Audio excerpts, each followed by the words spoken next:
किसान साथियों नमस्कार, मैं विपिन मिश्रा एक बार फिर से हाजिर हूँ आपके फसल क्रांति यूट्यूब चैनल पर। किसान साथियों, आप में से ज़्यादातर किसान आज भी मौसम आधारित फसल करते हैं, यानी आप में से जितने भी सीमांत या छोटे किसान हैं मौसम आधारित खेती करते हैं।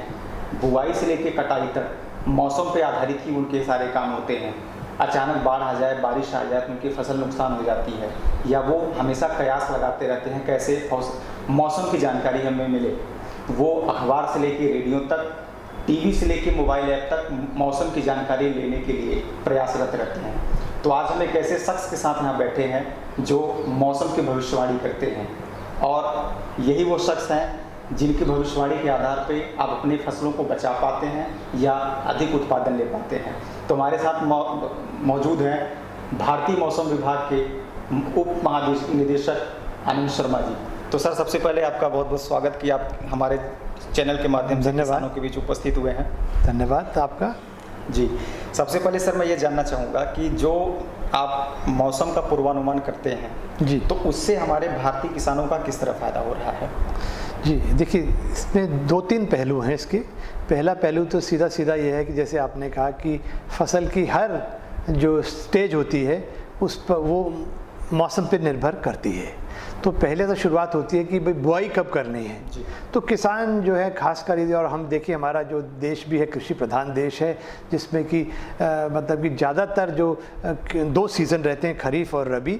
और उसमें भी खरीफ जो है उसमें खासकर जो इसमें दक्षिण पश्चिमी मानसून आता है और देश का करीब करीब 75% जो वर्षा होती है वो इन 4 महीनों में, यानी जून, जुलाई, अगस्त और सितंबर में। और ये सीज़न खरीफ का सीज़न रहता है और किसान जो है बड़ी बेसब्री से जो इंतज़ार करते हैं मानसून के आगमन का।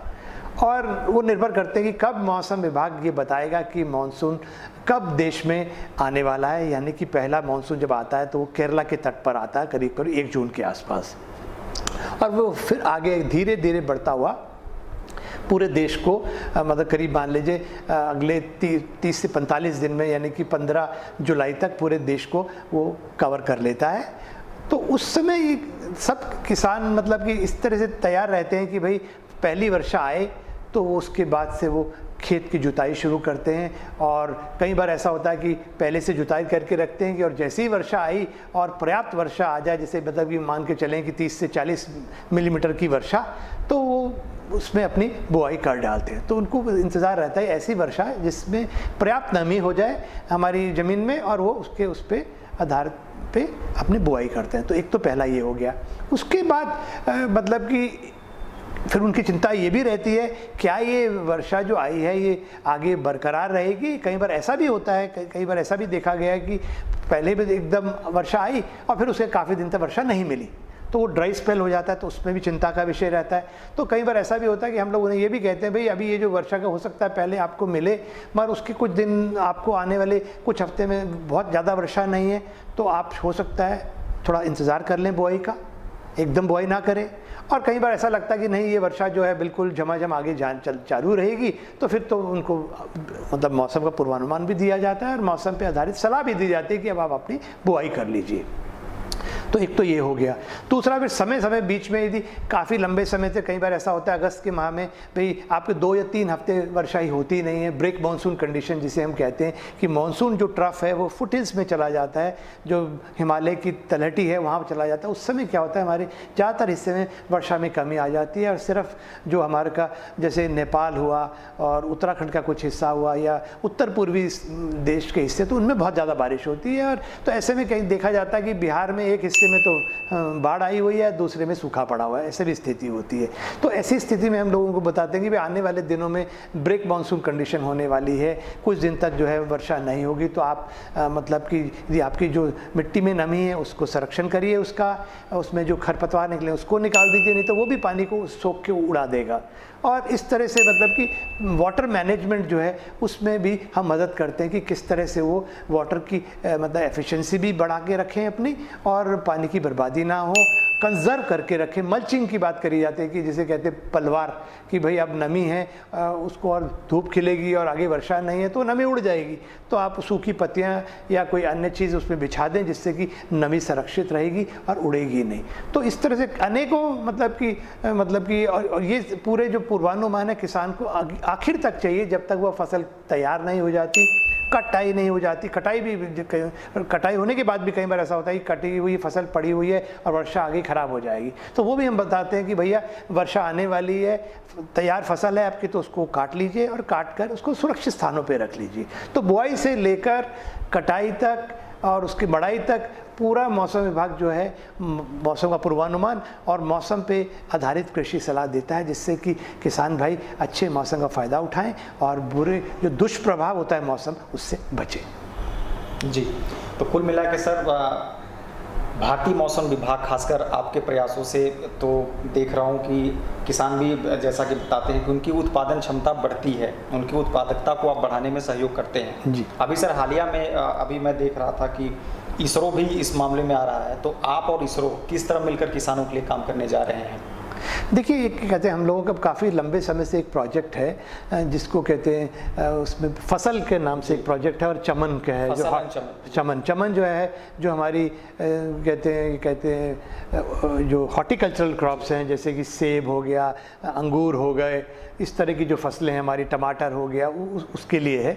और फसल जो है गेहूँ और जो धान हो गया, हमारी पल्सेस हो गई, जो दलहन हो गई, उन सब के लिए है। तो ये ऐसा प्रोजेक्ट है जिसमें कि इसरो और उसके साथ साथ हमारा जो है एक क्रॉप मेलानोबिस क्रॉप फोरकास्टिंग सेंटर है, जो कि कृषि मंत्रालय के अंदर है, अधीन है, और साथ में मौसम विभाग और इंस्टीट्यूट ऑफ इकोनॉमिक ग्रोथ जो है वो भी इसके साथ जुड़ा हुआ है, और जो अलग अलग प्रदेशों के कृषि विभाग हैं वो भी इसके साथ जुड़े हुए हैं। और हाल ही में उसको पूसा में जो कहते हैं ICR का एक सेंटर है वो भी इसके साथ जुड़ गया है। तो ये सारी संस्थाएं जो हैं मिलकर इनका प्रयास ये है कि हम लोग जो है क्रॉप का एस्टिमेट कि मतलब कि जैसे खरीफ है, खरीफ की फसल इस बार उपज कितनी होने जा रही है जी, तो उसके फर्स्ट एस्टिमेट देते हैं। फिर मिड सीज़न देते हैं, जब फसल अभी शुरुआती दौर पे होती है तो कुछ महीने की होगी, 1 महीने की, तो भैया कैसा उसको देखते हुए आगे का मौसम सामान्य रहेगा तो किस तरह की फसल होने वाली है उसका पूर्वानुमान देते हैं।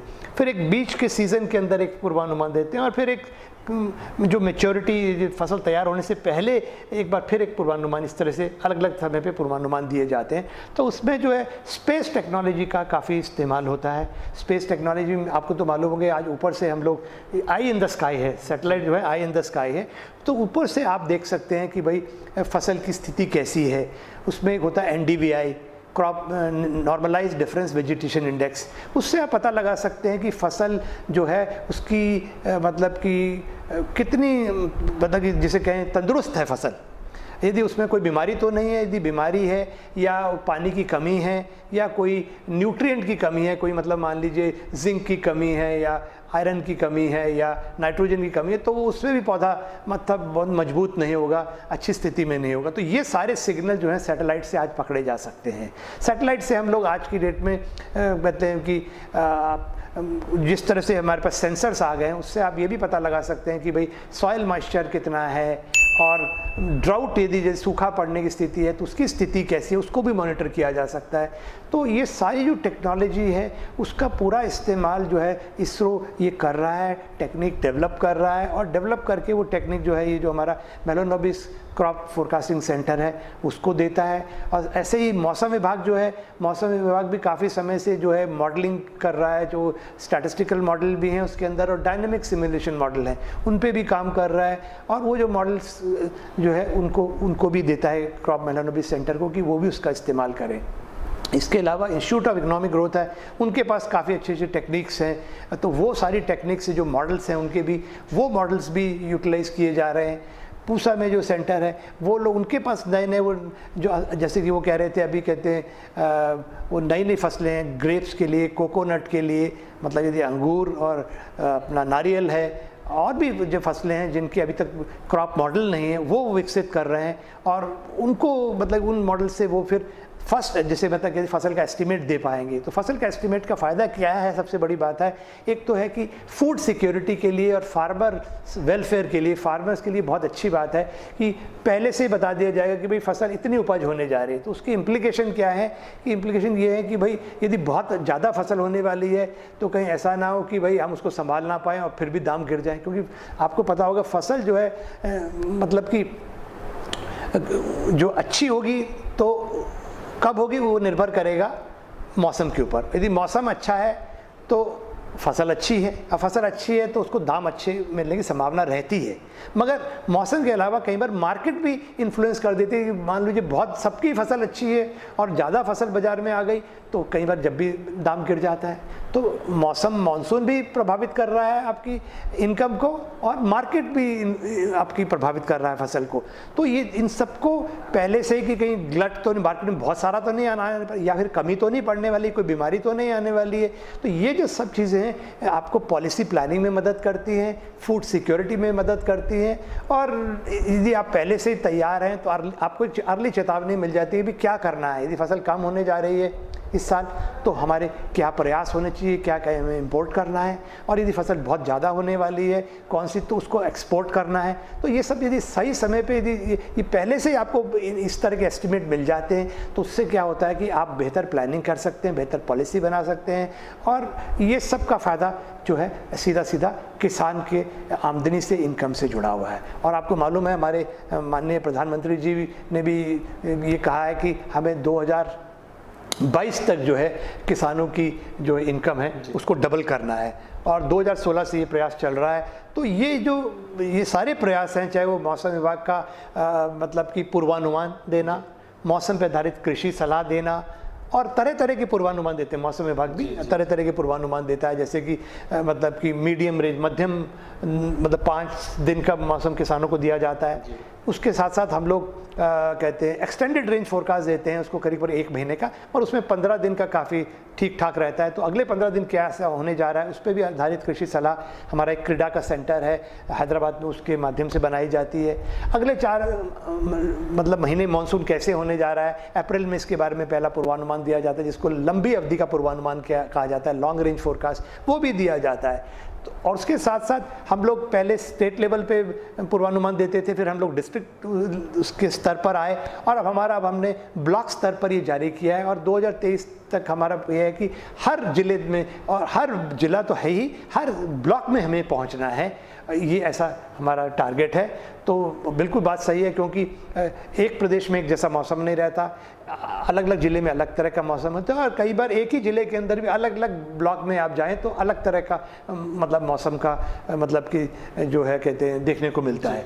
तो उसके लिए मतलब कि उस स्तर पर जाना है हमें। वैसे तो हमको एक लंबे अवधि में तो एक मतलब जिसे कहें एक खेत लेवल तक जाना है, हर विलेज लेवल तक जाना है, मगर उसमें जाने में समय लगेगा। तो हम पहले तो 2023-24 तक हमारा है कि हर ब्लॉक तक हम पहुँचे, और उस ब्लॉक के स्तर पर किस तरह का मौसम होने जा रहा है उसका पूर्वानुमान किसानों तक पहुंचाएं। तो इसे कहते हैं लोकेशन स्पेसिफिक पूर्वानुमान उनको देंगे। तो ऐसा कर रहे हैं हम लोग, पूरा प्रयास है सभी तरह की, मतलब जैसे मैंने बताया कि इसरो भी जुड़ा है इस मुहिम में, जिसमें हम क्रॉप फोरकास्टिंग करते हैं, क्रॉप यील्ड फोरकास्टिंग देते हैं, वो मौसम भी उसमें जुड़ा हुआ है, क्रॉप मॉडल्स भी जुड़े हुए हैं, सैटेलाइट है, अन्य टेक्नोलॉजी, और उसके साथ साथ अब नई टेक्नोलॉजीज आ रही हैं, artificial intelligence, data analytics, internet of things. तो ये सब चीज़ें बहुत इंपॉर्टेंट रोल अदा करने वाली हैं आने वाले समय में। तो उन टेक्नोलॉजी को कैसे इनकॉर्पोरेट करना है उसमें भी इसरो पे काम चल रहा है, और बाकी मतलब कि इंस्टीट्यूशंस भी इस पर काम कर रही हैं। जैसे उसमें मतलब अच्छे रिजल्ट आएंगे तो उनको भी हम इम्प्लीमेंट करेंगे। प्रिसीजन एग्रीकल्चर की बात हो रही है कि बिल्कुल कितना पानी देना है उतना ही पानी लगाया जाए, ये नहीं है कि बिजली फ्री मिली है, ज़मीन में पानी है तो आप जितना मर्जी पानी दे दो तो वेस्टेज जाएगा। तो उसको भी, वेस्टेज को कैसे कम करना है, पानी की एफिशिएंसी को कैसे बढ़ाना है, उसका मैनेजमेंट बेहतर कैसे करना है, तो ये सारे जिस प्रयास है तो वो हमें हेल्प कर रहे हैं। किसान की मदद के लिए सब हो रहा है, जिससे कि उसकी वेलफेयर हो, उसकी इनकम बढ़े, और उसकी इनकम बढ़ती है तो हमारी इकोनॉमी अच्छी होती है और हमारी जीडीपी भी बढ़ती है। तो इस आपस में सारी चीज़ें जुड़ी हुई हैं। जी सर, जो मौसम पूर्वानुमान की सटीकता होती है वो कितनी होती है? देखिए, इस पर ये निर्भर करेगा, कहते हैं कि आप किस सीज़न की बात कर रहे हैं। कुछ सीज़न ऐसे होते हैं, जैसे कि हम बातें सर्दियों का मौसम की बात करें, जिसमें मुख्यतः पश्चिमी विक्षोभ आते हैं पश्चिम दिशा से और पूर्व की ओर आगे बढ़ते हैं और मौसम को हमारे प्रभावित करते हैं, खासकर उत्तर पश्चिम भारत के। तो उसमें तो बहुत अच्छी एक्यूरेसी है, 90% तक की भी एक्यूरेसी है। और कुछ सीज़न में ऐसा होता है, जैसे प्री मानसून सीज़न है, मार्च अप्रैल मई है, जो कि बहुत ही, जिसमें हम कहते हैं मौसम बहुत जल्दी से बदलता है। कई बार आप देखते हैं पूरे सुबह में कुछ भी नहीं है, दिन में भी नहीं है, शाम को सडनली एकदम बादल बन जाते हैं और कहीं एक थोड़े से एरिया में बारिश हो गई। तो वो सबसे मुश्किल होता है पकड़ना, पर उसमें भी 70% की मतलब उसमें भी एक्यूरेसी है, और उसमें और बढ़ाने की ज़रूरत है। ऐसे ही मानसून सीज़न में भी कई बार सडनली कहीं कहीं जगहों पे बहुत भारी वर्षा हो जाती है, तो उसको ज़्यादातर जगहों पे पकड़ा जाता है, मगर उसमें भी एक्यूरेसी में अभी सुधार करने की काफ़ी ज़रूरत है। तो और कई इलाके ऐसे होते हैं जहाँ मतलब पहाड़ों में कई बार बहुत मुश्किल होता है उसका पूर्वानुमान लगाना, और जहाँ ज़्यादा बारिश होती है तो वहाँ चूँकि वर्षा ऑलमोस्ट डेली होती है, ये अच्छी वर्षा होती है, तो वहाँ थोड़ा पकड़ना आसान होता है। जहाँ वेरिएबिलिटी ज़्यादा होती है वहाँ पकड़ना उसको मुश्किल होता है।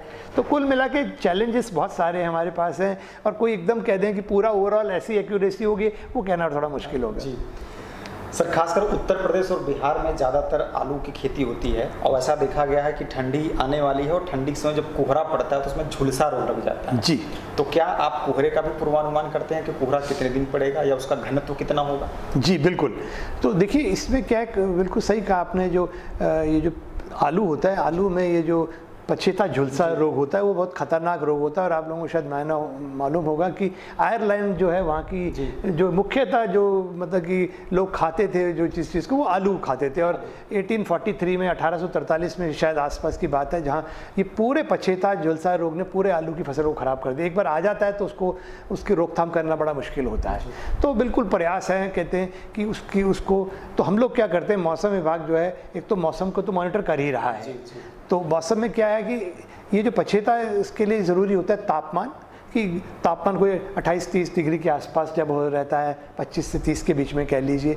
और जो अपेक्षित आर्द्रता होती है वो 48 घंटे से ज़्यादा, यदि 90-95% से ज़्यादा है, तो उस ऐसी स्थिति में इस रोग के लगने की संभावनाएं बढ़ जाती है। जी, तो हम लोग क्या कहते हैं, मौसम विभाग क्या करता है उस समय कि किसान भाइयों को हमारी जो मौसम पर आधारित कृषि सलाह है उसके माध्यम से लोगों को कहा जाता है, भैया देखिए आपकी इस समय आलू की फसल लगी हुई है, और आलू की फसल में इस समय जो है जिस तरह की स्थितियाँ बन रही हैं उसमें पछेता झुलसा रोग लग सकता है। तो आप अपने खेतों में जाएँ, आलू की फसल को देखें, और यदि आपको कहीं इस रोग के लक्षण दिखाई देते हैं तो आप उन पत्तियों को या उन जो छोटी मोटी सी टहनी कह लीजिए, उसको तोड़कर एक गड्ढा खोद के उसमें दबा दीजिए। एकदम बिल्कुल आपको स्प्रे करने की ज़रूरत नहीं है। हो सकता है कि क्योंकि हम इसको कहते हैं इकोनॉमिक थ्रेशोल्ड, यदि थोड़ा बहुत मतलब कि रोग है तो ज़रूरी नहीं एकदम स्प्रे कर लेना है, क्योंकि हो सकता है आने वाले समय में अपेक्षित आर्द्रता कम हो जाए, तापमान और कम हो जाए, तो वो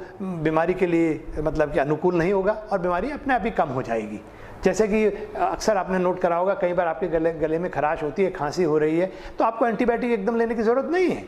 आप क्या कर सकते हो, नमक पानी, गर्म पानी लिया, उसके गार्गल्स कर लिए, अपने गरारे कर लिए, तो आपका खांसी ठीक हो जाती है। हाँ, यदि नहीं ठीक होती है, इन्फेक्शन है, तो डॉक्टर आपको कहते हैं एंटीबायोटिक लेनी है तो लीजिए। तो ऐसे ठीक इसमें ऐसे है, यदि आपको लगे बीमारी काफ़ी पौधों पे दिखाई दे रही है और मौसम विभाग कह रहा है आगे नमी बढ़ी रहेगी, तापमान इस तरह से बने रहेंगे और इसके बढ़ने की संभावना है, तो ऐसे में आप जिला जो कहते हैं आपकी कृषि रक्षक इकाई होती है उससे संपर्क करें उस समय, और संपर्क करके जो वो लोग आपको बताते हैं कि भैया इस समय ये वाला स्प्रे आप केमिकल इसको करेंगे तो इसको आप रोक सकते हैं।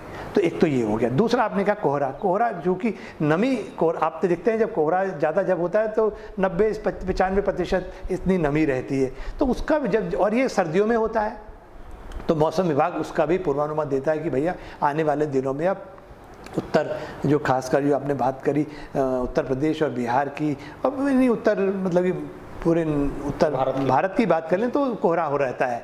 तो जब ऐसी स्थिति बनती है वो हम उसको मॉनिटर करते हैं, उसको हम बेसिकली कहते हैं कि जब एक एंटी साइक्लोन बैठ जाता है इस एरिया में, एंटी साइक्लोन का मतलब ये होता है कि हवाएं जो हैं कहते हैं घड़ी की दिशा में बहती हैं और ऊपर से नीचे की ओर आती हैं और एटमॉस्फेयर उस समय स्टेबल हो जाता है। और स्टेबल एटमॉस्फेयर में इस तरह से कोहरा होता है और उसके लिए बनने के लिए कुछ कंडीशंस चाहिए होती हैं। एक कंडीशन ऐसी होती है कि भाई पहले एक पश्चिमी विक्षोभ आके चला गया और नमी छोड़ गया। तो नमी होना बड़ा ज़रूरी है, क्योंकि अपेक्षित आर्द्रता जब तक बढ़ेगी नहीं तो कोहरा नहीं बनेगा। तो ये पश्चिमी विक्षोभ गया और उसने नमी छोड़ दी, बारिश देके गया, नमी फैला गया, उसके बाद स्काई क्लियर हो गई, कूलिंग हो गई। तो कूलिंग होने से क्या होता है, जो कंडेंसेशन होने हो लगता है और हवा तेज़ नहीं चलनी चाहिए। तेज़ हवा हो तो वो नमी को उड़ा के ले जाती है। तो जब हवा कम रहती है, एंटी साइक्लोन बना होता है, नमी पर्याप्त मात्रा में पश्चिम विक्षोभ से आ चुकी है और पश्चिम विक्षोभ आगे निकल गया है, बादल अब रहे नहीं हैं, नाइट टाइम में पूरी रात को जो किरणें धरती से वापस चली जा रही हैं, कूलिंग हो जाती है, तो ऐसी स्थिति में ये कोहरा बन जाता है। तो उसका पूर्वानुमान हम समय समय पे मौसम विभाग देता रहता है अपने, चाहे वो कहते हैं आपका विभिन्न माध्यमों से, चाहे वो टेलीविज़न हो, रेडियो हो, अखबार हो, मैगज़ीन हो, सबके माध्यम से ये दिया जाता है। और मौसम पे आधारित कृषि सलाह के माध्यम से भी बोला जाता है कि भैया आप आगे आप अलर्ट रहें, इस तरह की स्थिति बन रही है, फसल को मतलब कि उसकी देखभाल करते रहें, खेत में जाके पौधों को देखते रहें कोई बीमारी तो नहीं है, और बीमारी दिखती है तो फिर आगे जो कार्रवाई करनी है वो करें।